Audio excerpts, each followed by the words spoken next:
नमस्कार. मराठी माती चॅनलवर आपले मनापासून स्वागत आहे. आजच्या कथेचे नाव आहे माझ्या लोकरीची ऊब. आई, प्लीज काहीही पाठवू नको. कुरिअरचे भरमसाठ पैसे वाया जाणार. शिवाय प्रियांशला आवडतही नाही असल्या वस्तू घालायला. माझी लेक थोडी चिडून मला बोलली. गेली 6 वर्षे लग्नानंतर अमेरिकेत स्थायिक झालेल्या माझ्या एकुलत्या एक मुलीला मी विचारलं, अगं, प्रियांश फक्त 2 वर्षाचा आहे. तू त्याला घालशील तर त्याला सवय लागेलच ना.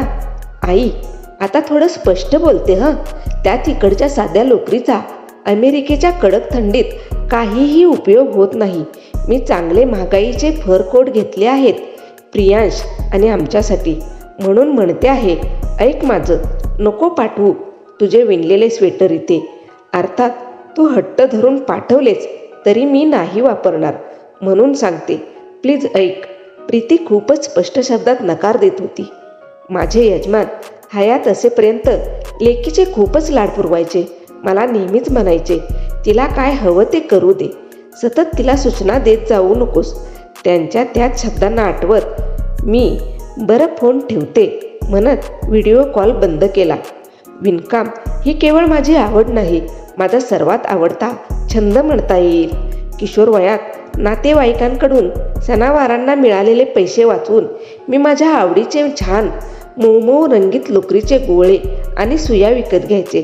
त्या काळात सर्वसाधारण मुलींना सतत घरातली कामे किंवा स्वयंपाक असायचाच.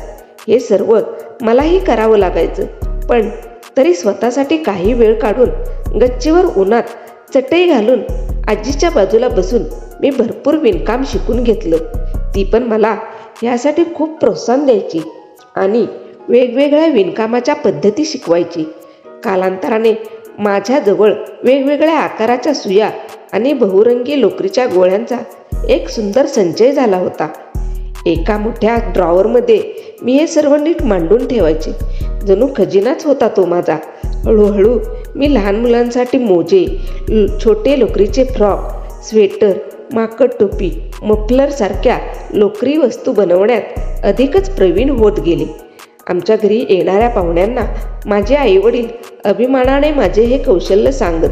माझ्या काही निर्मिती मी त्यांना दाखवाव्या असे सुचवायचे. आलेल्या पाहुण्यांकडून माझी स्तुती ऐकून मलाही माझ्या या कलाविष्कारांचा अभिमान वाटत असे.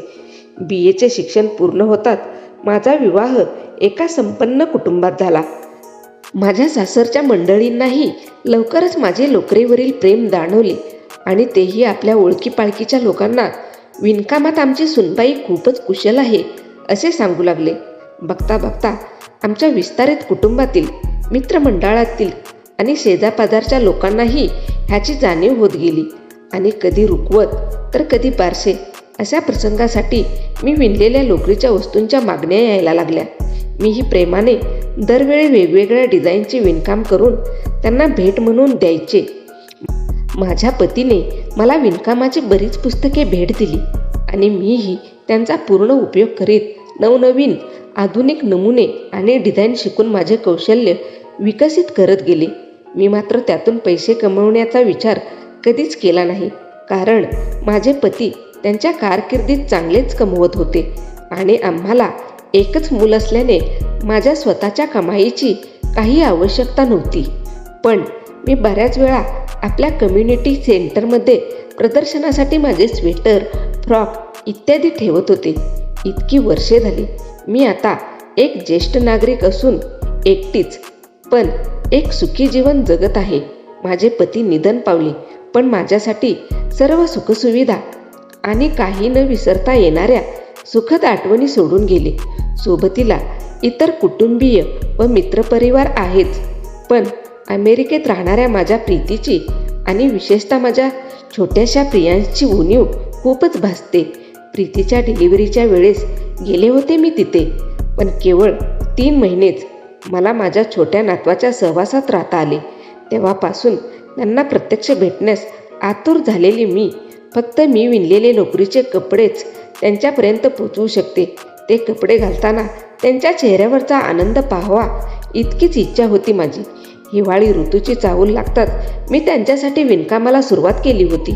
पण आता प्रीतीच्या बोलण्यावरून मला खरंच वाटत नाही हे लोकरीचे कपडे त्यांच्यापर्यंत कधी पोचतील. कधी प्रियांश हे कपडे घालेल का? कधी प्रियांशला जाणवेल का माझं प्रेम, माझी माया, माझ्या लोकरीची ऊब? मला त्या क्षणी खूपच नाकारले गेल्यासारखे वाटले, तेही माझ्या स्वतःच्या मुलीकडून.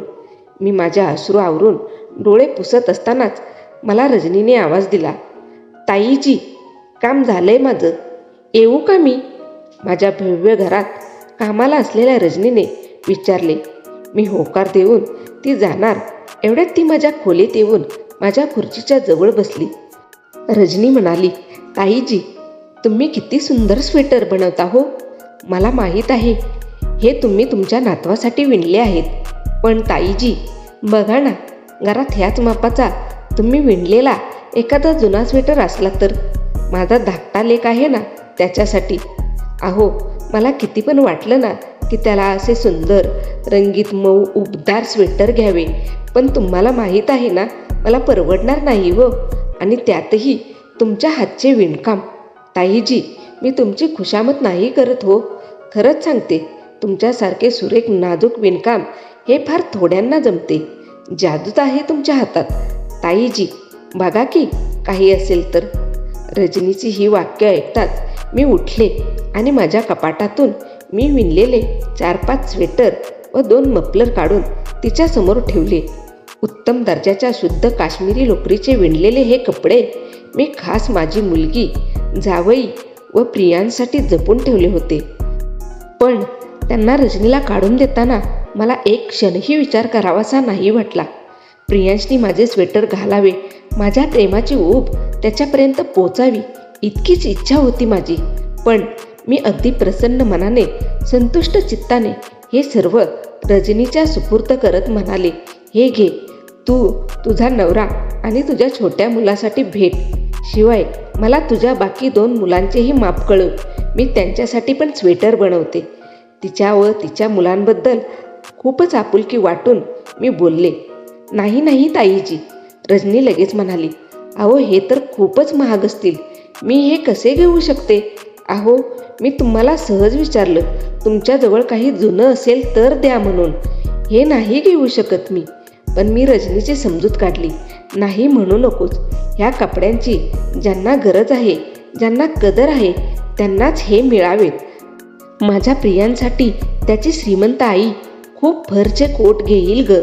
पण इथे तुझीच नाहीत तर इतर किती मुलं असतील जे ह्या कडक हिवाळ्यात एक साधा स्वेटर मिळावा म्हणून आतुर असतील.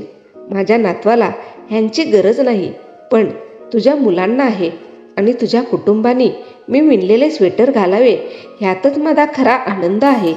आता मला समजले आहे माझ्या लोकरीचा योग्य वापर कसा करायचा ते. आता मी माझे सर्व विणकाम याच उद्देशाने करणार, सर्व गरजू मुलांपर्यंत माझ्या लोकरीची ऊब पोचवणार. चल आता हे कपडे घे बरं, आणि तुझ्या मुलांना सांग आजीनी भेट दिलेत म्हणून. मी हसत रजनीला म्हणाले. हा सुयोग्य निश्चय करताच मी त्वरित पुढच्या कामाला लागले. दरवर्षी हिवाळी ऋतूची चाहूल लागली की मी, रजनी आणि तिच्या ओळखीच्या काही गरजू बायका माझ्या सूचनांनुसार भरपूर स्वेटर, फ्रॉक, टोप्या, मफलर वगैरे विणून कधी झोपडपट्टीत, कधी एखाद्या अनाथाश्रमात, तर कधी कपडे वितरित करणाऱ्या NGOना आम्ही हे सर्व वाटून समाधान मानतो. माझ्या मायेची ऊब त्या मुलांपर्यंत पोचली की मीही त्यांचे हसरे चेहरे पाहून धन्य होते. लेखिका प्राची राजे. कथा आवडल्यास नक्की लाईक करा, शेअर करा, आणि तुम्ही जर चॅनलवर नवीन असाल तर चॅनलला सबस्क्राईब करायला विसरू नका. धन्यवाद.